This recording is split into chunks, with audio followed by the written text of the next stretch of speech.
O álcool é chamado uma das piores drogas que existe. Você concorda?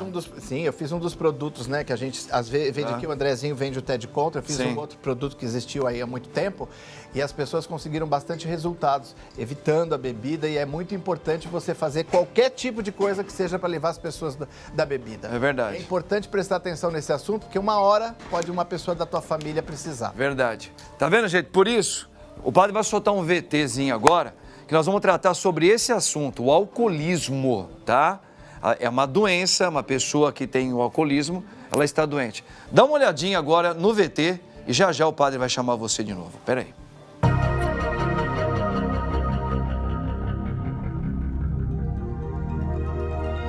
A pandemia do coronavírus trouxe muitas mudanças para o mundo. A principal delas foi a necessidade do isolamento social como forma de conter o avanço da doença.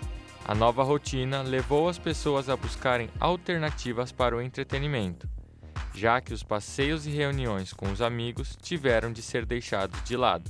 No chamado novo normal, algumas das opções de lazer, como lives musicais, as videoconferências com os parentes e amigos, sempre são acompanhadas de bebidas alcoólicas. Mas será que esses novos hábitos são saudáveis? O uso abusivo do álcool traz consequências graves para a saúde.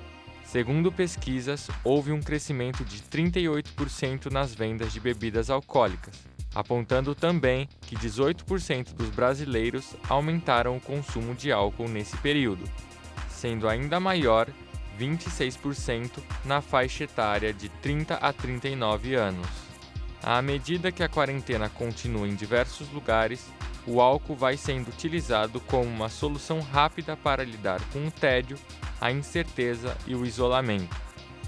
Saiba como lidar com essa questão agora, no nosso Papo Reto. Show de bola, gente. Olha aí, o assunto é muito sério, muito legal, mas eu quero assim apenas aqui colocar um detalhe importante como igreja para você. O nosso próprio Senhor Jesus Cristo, ele tomava vinho. Então, e é uma bebida alcoólica, ainda mais lá no pessoal do Oriente, que é mais forte o vinho ainda. Veja, é pecado você consumir bebidas alcoólicas? Não é pecado nenhum. Desde que esta bebida não tome você como escravo, não vicie você, não deixe você dependente. Aí sim, aliás, tudo na vida é assim. A partir do momento que é algo que você gosta, no primeiro momento não tem problema nenhum, não é nenhum pecado perante a igreja. Agora, aquilo começou a escravizar você, é pecado. Um filho pode ser um amor por alguém que te escraviza, isso é pecado. Por isso, eu tenho a alegria, mais uma vez, de ter aqui o nosso grande psicólogo, Gabriel Monteiro, jovem, mas muito competente, vai falar desse assunto com a gente. Gabriel, boa tarde, meu querido. Boa tarde, padre. Boa tarde a todo mundo aí. Parabéns por um ano de programa. Ô, Gabriel. Que venham muitos mais, né? Gabriel, e você faz parte de tudo isso, hein, brother? Você faz verdade, parte de tudo legal, isso, hein? Um ano com você aqui, a gente, altos papos, né? Muito legal. Eu só louvo a Deus pela equipe e por você também, fazendo parte aqui do Bendita Hora. Para mim é uma alegria muito grande. Eu louvo a Deus, viu? Obrigado. Que bom, eu também. Gabriel, mas olha aqui, hoje o assunto é o alcoolismo na pandemia. Eu estava dando aqui uma introdução pela fé que a bebida alcoólica e qualquer outra coisa que ela seja saudável de você consumir, não é pecado. A partir do momento que vicia, que aquilo toma conta de você, onde você não tem mais controle sobre ela, aí sim a coisa começa a se complicar. A questão toda é o seguinte, realmente na pandemia, a gente sabe que por causa do medo, por causa da ansiedade, as pessoas tiveram que se distanciar, a bebida ela tem um poder meio, eu vou usar o meu termo aqui, você melhora, tá? Meio de deixar você alucinado, um pouco calmo, alegre, que momentaneamente te distrai. Ele te deixa meio fora da sua realidade normal, te deixa alegrão. Então as pessoas começaram a consumir mais. Os idosos, jovens já faziam isso. e casais e até mulheres fazendo isso muito mais. Ô Gabriel, realmente a pandemia ela aumentou tudo isso, né? Quais seriam os primeiros, a primeira causa que a gente pode falar, olha, essa pessoa já está perigando a estar com o problema do alcoolismo? É um tema bem complexo, né? Porque, com certeza, essa pandemia, de forma geral, né, qualquer tipo de situação de calamidade pública, de forma geral, isso tende as pessoas usarem mais esse artifício, né, do álcool. Sim. Mas as primeiras coisas que você pode pensar, assim, padre, de falar assim, tá dando indício de que tá com algum problema em relação ao álcool, é começar a usar sempre o álcool para aliviar uma dor ou uma tristeza, né? Entender que o álcool, a pessoa entende que o álcool é como se fosse um remédio, né? Então ela usa, ela está triste, ela está deprimida, ela está ansiosa e ela acaba usando isso para mitigar esse efeito negativo, né? E também começar a usar o álcool em momentos que ela não utilizava antes. Então, começar, eu só bebia no final de semana, eu só bebia uma taça de vinho por dia. Comecei a tomar de forma desenfreada todo dia. Eu penso no álcool, enquanto eu estiver fazendo alguma coisa, eu estou pensando no álcool, a hora que eu vou tomar essa bebida e tudo mais. Então, imagina que as pessoas que têm problema com o alcoolismo, durante sem ser a pandemia de trabalho e tal, a pessoa ela tinha que se segurar, por mais que ela tivesse problema com álcool, quando ela estivesse trabalhando, ela tinha que se segurar e ficava pensando no álcool, né? Então ela saía do trabalho e já ia para o bar, né, nos happy hours, sim, e aí bebia. O que acontece agora é que ela não precisa se segurar, né? Então a gente vê casos até de gente fazendo home office, tomando uma cerveja, tomando um vinho, durante o expediente. Então, essa fase também da pandemia, de ficar as pessoas em casa, ficou muito mais evidente, né? As pessoas elas têm mais facilidade ainda de pegar uma bebida alcoólica e tomar durante o processo. Entendi. Gabriel, a gente percebe que isso é fato, né? Agora, a bebida, você como psicólogo deve atender muitos casos de famílias assim. Ela traz, eu acho que todos nós já experimentamos um pouquinho a mais e a gente sentiu que dá um twin assim na cabeça da gente. Então, às vezes dá um encorajamento maior, te dá uma vontade de rir mais à vontade, você tem coragem de falar certas coisas que você não tinha. Desinibe, né? Desinibe você. O cérebro da gente, que área do cérebro, ela tem deve ter uma área do cérebro, que você sabe muito bem, que se você injetar uma composição, no caso o álcool, para alguns tipos de outras drogas, leva isso como uma maneira, na verdade ela é falsa, porque na verdade você não é assim no normal, mas para atingir esse ponto, que área é essa da psicologia, ô Gabriel? Na verdade, no cérebro a gente tem, principalmente o que o álcool e outras drogas afetam, né? O núcleo accumbens, que é onde realmente tem aquele efeito de reforço, né? De prazer, de sentimento de felicidade, né? Onde gerencia isso. E o álcool, ele também mexe muito com a dopamina, né? Então, que é onde a gente sente bem-estar, sente prazer, ele ativa isso até um certo ponto, né? Então, o que a grande maioria das pessoas não entendem é que assim, o álcool, ele não é um ativador, né? Ele não é uma droga ou alguma coisa que faz você ficar estimulado, ele não é um estimulante. Na verdade, ele é um depressor.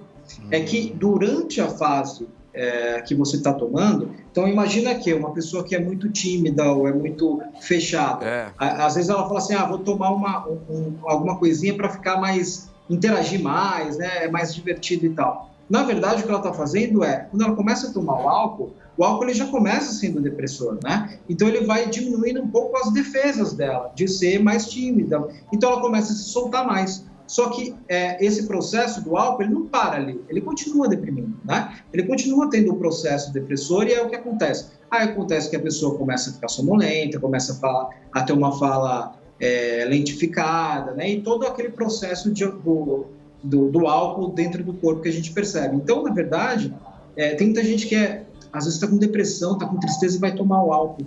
Na verdade, isso é terrível, porque ele potencializa a depressão.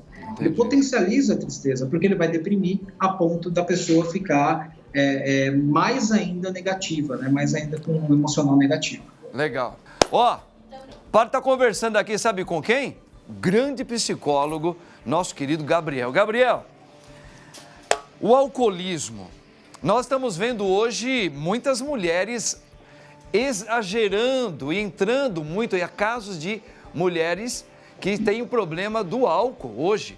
São alcoólatras, moças novas, né? A mulher também entrou nessa, não só eu acho que até antes da pandemia já estava acontecendo isso. É verdade, mas por que as mulheres também estão entrando nessa, hein, Gabriel? Na verdade, bem antes da pandemia já acontecia isso, né? As mulheres estavam entrando já a mais, né? nesse processo de alcoolismo e tal. Na verdade, padre, com o acúmulo de coisas, né? Então as mulheres começam a ter muito mais potencial de fazer coisas, né? De trabalhar, estudar, cuidar da casa, cuidar do filho, né? Tem toda uma demanda a mais que as mulheres conquistaram e continuam conquistando, e isso gera também um peso muito grande, né, na mulher. Então, imagina durante essa pandemia a mulher tendo que ficar em casa, cuidando dos filhos, né, tendo problemas, pensando também na questão financeira, e ela começa a ter o mesmo comportamento do homem, né, porque o comportamento de beber álcool independe de ser masculino ou feminino, né? Nossa. A grande questão dentro disso, padre, é que as mulheres elas têm uma tendência a ficar dependentes mais rapidamente, né? E o organismo da mulher menor a quantidade de álcool que ela pode consumir de uma forma, vamos dizer assim, controlável, né? Então isso também influencia nesse aumento de casos. Né? Perfeito. É uma pena, mas olha, Gabriel, a grande pergunta então é o seguinte, o que nós podemos fazer dentro da psicologia para as famílias quando uma pessoa está irredutível a fazer um tratamento? A família toda sabe que ela já é dependente do álcool. Quais seriam os caminhos que uma família precisa fazer quando a pessoa fala, eu não quero de ajuda, eu não sou alcoólatra, me deixe em paz... Cuida da vida de você, aquela coisa toda que cada família vive um drama. Quais seriam os caminhos para essas famílias ou para esses parentes ou amigos, como lidar com pessoas que são irredutíveis a um tratamento em favor de acabar com o alcoolismo?